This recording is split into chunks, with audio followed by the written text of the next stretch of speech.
Hello viewers, welcome to our channel. నేను మీ చరణ్ పరిమి. కోల్కతా అత్యాచార కేసులో నిందితుడిగా పరిగణిస్తున్న సందీప్ ఘోష్, ప్రిన్సిపల్ సందీప్ ఘోష్ సంబంధించి ఇప్పుడు ఒక కాల్ డేటా వైరల్ అవుతుంది. సో ఈ కాల్ డేటాని బట్టి ఆయన చేసిన వికృత చర్యలు ఏంటో ఇప్పుడు బయటకు వచ్చాయి. సో దీన్ని సిబిఐ కూడా సీరియస్గా తీసుకొని కొన్ని దాడులు అయితే చేస్తుంది ఆయనకు సంబంధించిన కొన్ని ప్రాంతాల్లో. సో ఆ దాడులు ఏంటి అనేది కూడా మనం ఒకసారి మాట్లాడదాం. ఏంటంటే ఈ కేసులో చాలా కాలంగా ఇది పెద్ద ఉద్యమంగా తీవ్ర రూపం దాల్చింది. సో ఆ అమ్మాయికి కూడా బాగా అన్యాయం జరిగిపోయిందని చెప్పేసి విద్యార్థి సంఘాలు కావచ్చు, మెడికల్ సంఘాలు కావచ్చు, అనేక సంఘాలు దీని మీద పోరాడుతూ వస్తున్నాయి. అన్ని వేలు సందీప్ ఘోష్ వైపు చూపిస్తూ ఉన్నాయి. సో ఆయన కేవలం ఈ అమ్మాయి విషయమే కాదు, గతంలో కూడా అనేక మంది అమ్మాయిలు కొంతమంది చనిపోయారు సూసైడ్లు చేసుకొని, కొంతమంది అనుమానాస్పద మరణాల విషయంలో కూడా ఎటువంటి రిపోర్ట్స్ లేవు. సో ఈ విధంగా అనేకం జరిగాయి. సో ఇదిలా ఉండగా ఈ కేసు విషయంలో చూసుకుంటే సందీప్ ఘోష్ ప్రవర్తన, ఆయన చేసిన వ్యాఖ్యలు, ఆయన చేస్తున్న తీరు ఇదంతా కూడా మొదటి నుంచి కూడా డౌట్ఫుల్గానే వస్తూ ఉంది. అరెస్ట్ అయిన నిందితుడు, అసలైన నిందితుడు సంజయ్ రాయ్ అయినా సరే ఇక్కడ మాత్రం ఈయన పాత్ర ఏంటి, ఈయన చేసిన పనులు ఏంటి అనేది ఒక క్వశ్చన్గా వచ్చింది. సో ఇందులో భాగంగా ఆయనతో పాటు గతంలో పనిచేసిన డిప్యూటీ సూపరింటెండెంట్గా పనిచేసిన అఖ్తర్ అనే ఒక వ్యక్తి, డాక్టర్, సో ఆయన కొన్ని విషయాలు కూడా బయటపెట్టాడు.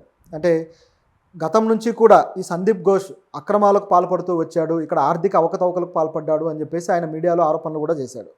సో అందులో ముఖ్యంగా ఉన్న ఆరోపణలు ఏంటంటే ఆయన ఈ శవాలని వేరే దేశాలకు అమ్ముకుంటాడు, బంగ్లాదేశ్కి అని చెప్పేసి, అదేవిధంగా సిరంజీలు, అదేవిధంగా కొన్ని ఏవైతే సెలైన్ బాటిల్స్ ఇటువంటివి స్టెరిలైజ్ చేసిన కొన్ని ఎలిమెంట్స్, కొన్ని మెడికల్ వస్తువులన్నింటినీ కూడా వేరే దేశాలకు అమ్ముతాడు. ఈ విధంగా రకరకాల ఆరోపణలు అయితే ఆయన మీద చేశాడు. సో వీటికి సంబంధించి దర్యాప్తు అనేది ఒకవైపు జరుగుతూ ఉండగా ఇక్కడ కొన్ని విషయాలు బయటకు వచ్చాయి. ఏంటంటే ఈ కాల్ డేటాకు సంబంధించిన విషయం. ఆల్రెడీ కూతురును పోగొట్టుకొని ఆమె తల్లిదండ్రులు, డాక్టర్ తల్లిదండ్రులు ఎంతో వేదనతో నలిగిపోతూ ఉంటే ఈ సందీప్ ఘోష్కి సంబంధించిన ఒక వ్యక్తి, నేను ఈ పలానా హాస్పిటల్ నుంచి, ఆర్జికర్ హాస్పిటల్ నుంచి మాట్లాడుతున్నాను అని చెప్పేసి ఈ తల్లిదండ్రులకి కాల్ చేసింది. కాల్ చేసిన తర్వాత, అంటే అత్యాచారం అనేది ముందు రోజు జరిగింది తెల్లవారుజామున అట్లా. ఆ తర్వాత తెల్లారిన తర్వాత 9:30 ఆ ప్రాంతంలో మొదటిసారి కాల్ చేసిందట. కాల్ చేసి మీ అమ్మాయికి చాలా సీరియస్గా ఉంది, మీ అమ్మాయి కొద్దిగా ఇబ్బంది పడుతుంది హెల్త్ పరంగా, మీరు త్వరగా రండి అని చెప్పారట. ఆ తర్వాత మళ్ళీ ఒక హాఫ్ అన్ అవర్కి మళ్ళీ ఫోన్ చేసి మీ అమ్మాయి చాలా సీరియస్గా ఉంది, అసలు ఏంటి కండిషన్ అర్థం కావట్లేదు మాకు, మీరు త్వరగా రండి అని చెప్పేసి మళ్ళీ చేశారట. ఆ తర్వాత కాసేపు ఆగిన తర్వాత మళ్ళీ 10:30కో చేసి మీ అమ్మాయి చనిపోయింది, మీ అమ్మాయి సూసైడ్ చేసుకొని చచ్చిపోయింది అని చెప్పారట. ఇది ఇక్కడ జరిగింది. అంటే మొదట చెప్పిన దానికి చివర చెప్పిన దానికి ఏమాత్రం సంబంధం లేకుండా పోయింది. ఆవిడకి హెల్త్ ఇష్యూ వచ్చి సీరియస్ అయిందా, లేకపోతే ఆవిడ సూసైడ్ చేసుకుందా, రెండు ఏమాత్రం పోలికలు లేవు. పైగా తీరా చూస్తేమో ఏ పద్ధతిలో సూసైడ్ చేసుకుందనే దానికి లెక్క కూడా వాళ్ళు చెప్పలేకపోయారు కదా. అదనేది ఒకటి ఉంటుంది కదా పద్ధతి.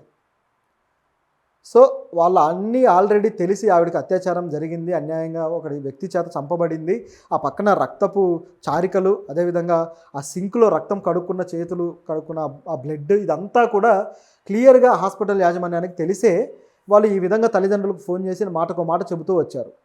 సో ఇందులో వాళ్ళు ఏం దాచాలనుకున్నారు, ఏం చేయాలనుకున్నారు అనే దానిలో స్పష్టంగా ప్రిన్సిపల్ పాత్ర తెలుస్తుంది. సో ప్రిన్సిపాల్ తరపు నుంచి మాట్లాడుతున్నానని చెప్పి ఒక వ్యక్తి ఈ విధంగా మాట్లాడడం, అదేవిధంగా వాళ్ళు వచ్చిన తర్వాత బాడీని అప్పగించడానికి అనేక గంటలు టైం తీసుకోవడం, అలాగే ఎఫ్ఐఆర్ నమోదు చేయకుండానే బాడీని తగలబెట్టేయడం, ఆ తర్వాత ఎఫ్ఐఆర్ నమోదు చేశారు. సో ఈ విధంగా ఇవన్నీ చేసుకుంటూ వచ్చారు. ఇకపోతే ప్రిన్సిపాల్ని కూడా, అంటే ప్రిన్సిపాల్ ఎందుకు ఈ పాత్ర ఉందనాల్సి వస్తుందంటే, ప్రిన్సిపాల్ని దర్యాప్తు చేయడానికి కూడా 3 రోజులు టైం తీసుకుని ఆ తర్వాత దర్యాప్తులో ఆయన్ని పిలిచి ఎంక్వైరీ చేశారు. 3 రోజుల పాటు ఏమాత్రం కదిలేదు. అంటే ఈలోపు ఇక్కడ జరుగుతూ ఉంది, ఉద్యమాలు జరుగుతున్నాయి, ప్రజలు ప్రశ్నిస్తున్నారు, అసలైన దొంగ దొరికాడు, కానీ వెనక ఉన్న దొంగ మాత్రం దొరకలేదు. అలా 3 రోజుల తర్వాత ఆయన్ని అరెస్ట్ చేస్తే ఇప్పుడు పాలిగ్రాఫ్ టెస్ట్ కూడా ఆయనకు నిర్వహించడం జరిగింది.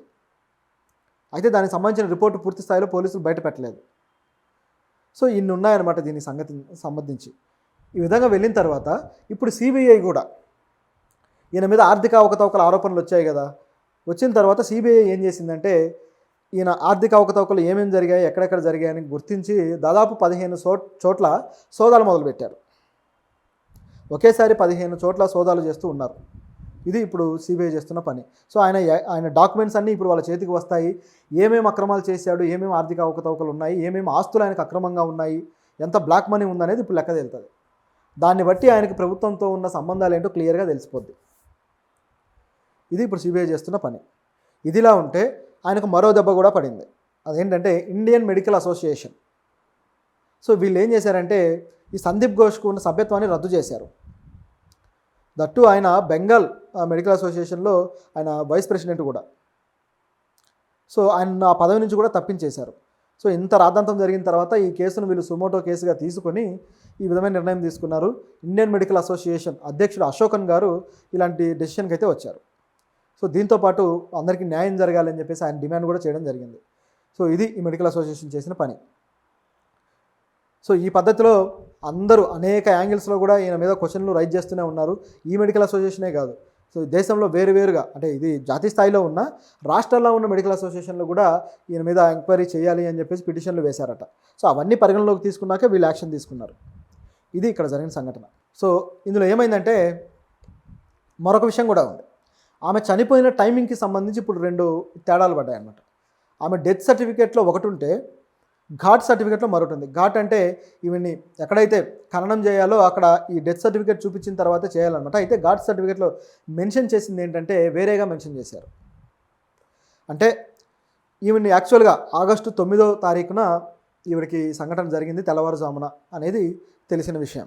సో ఈ బాడీని అయితే పొద్దున కలెక్ట్ చేసుకోవడం జరిగింది. తర్వాత పోస్ట్ మార్టంకి అయితే వెళ్ళారు. సో అక్కడ అటాప్సీ చేసిన తర్వాత ఆ రిపోర్ట్లో ఏమొచ్చిందయ్యా అంటే తెల్లవారుజామున 3:30 నుంచి 6 మధ్యలో 6 అనే ఆ టైమింగ్ ప్రాంతంలో చనిపోయింది ఈవిడ అని చెప్పేసి పోస్ట్ మార్టం రిపోర్ట్లో ఉంది.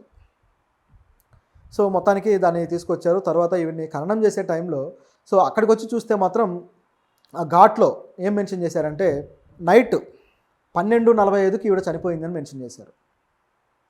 సో దాంతో ఇక్కడ ఏదో తేడా జరిగిందని డౌట్ వచ్చేసింది.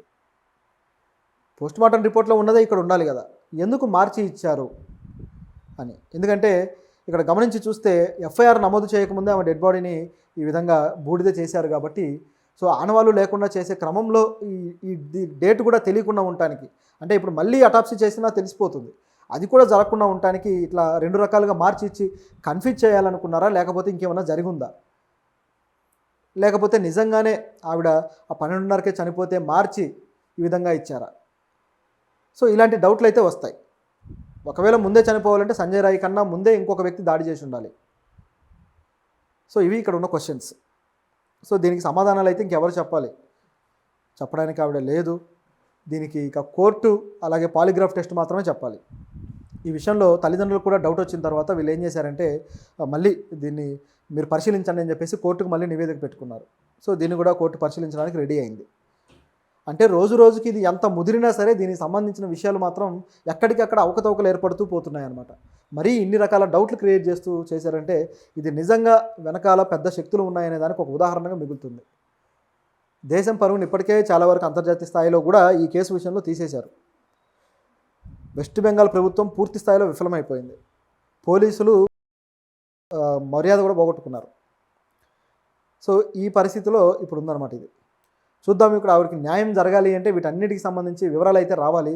ఈ పాలిగ్రాఫ్ టెస్ట్లో ఆ డాక్టర్ ఎవరైతే ప్రిన్సిపాల్ ఉన్నాడో ఆయన ఏది చెప్తాడో దాన్ని బట్టి ఇక అసలైన వివరాలు అయితే తెలుస్తాయి.